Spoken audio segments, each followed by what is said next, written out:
You don't remember the moment it started, but you remember the feeling, that quiet sense that something was missing, even when everything looked normal from the outside.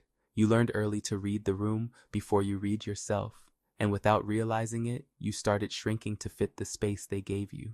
You grew up in a house where emotions didn't echo back. When you were sad, no one noticed unless it was inconvenient. When you were happy, no one celebrated unless it made them look good.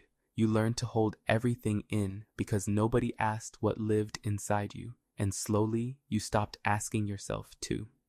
That's how emotional neglect hides, not in the big moments, but in the empty ones. You didn't just survive childhood, you adapted to it. You became who you needed to be so the house stayed calm, so the tension didn't break, so the spotlight didn't land on you in the wrong way. Some kids got assigned the role of the easy one, and they stayed quiet to protect the peace.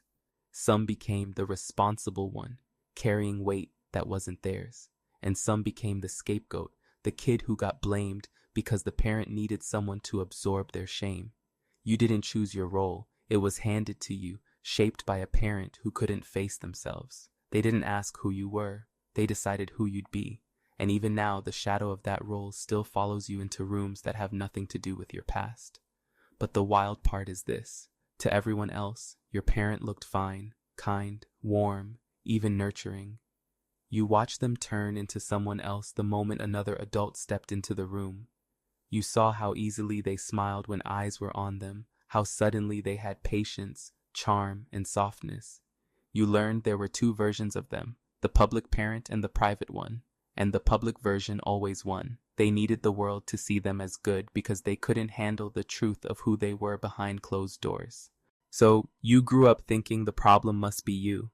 Because if they could treat others gently but not you, then maybe you were the one who didn't deserve it. Maybe you were too much, or too sensitive, or too difficult. Kids don't understand selective effort. They don't understand that someone can have empathy and simply refuse to use it. So you filled in the blanks by blaming yourself. You thought they did their best because the alternative was too painful to even imagine. You carried that blame like it was part of your identity. You learned to say sorry before you knew what you did wrong. You learned to stay small so no one felt bothered. You learned to perform the role they gave you because it felt safer than disappointing them. Even now, part of you still waits for a parent who never really existed. You keep replaying old moments, trying to figure out what you could have done to make them choose you. But the truth is, they already had the ability to choose differently. They just didn't. You weren't asking for anything impossible. You just wanted someone to notice your feelings without being pushed. You wanted someone to show up without a performance. You wanted the kind of love that didn't switch on only when others were watching. And somewhere along the way, you decided you were the reason that love never came. That something in you was unworthy of the softness they gave to strangers, that if they tried for others but not for you, then the flaw must live in you. But that idea wasn't born from you. It was planted in you, planted in the silence after your tears were ignored, planted in the moments when your pain didn't matter, planted in the way they could show compassion with ease, just not in your direction. Growing up like that rewires you. It teaches you to question your own needs. It teaches you to doubt your own memories. It teaches you to carry guilt that never belonged to you in the first place. And still, you try to move through life like nothing happened. You act strong even when you're tired. You overthink every choice. You feel heavy when you can't explain why. That's what emotional neglect does. It lingers, long after the moment has passed. But somewhere inside you, there's a small, steady truth that keeps trying to surface, a quiet voice that says this story was never proof of your unworthiness, that the love you didn't get wasn't a reflection of your value, that their limits were never your fault. You've spent years trying to understand why you weren't enough for them, but the real question was never about enough.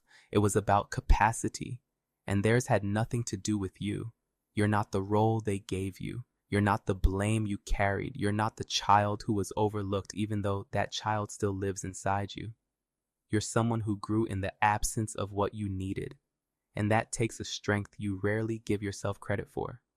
And now, when the world gets quiet and you finally sit with your thoughts, you can feel that old version of you still waiting for something gentle, something honest, something that feels like home. Maybe this moment is the first time you've paused long enough to notice that weight.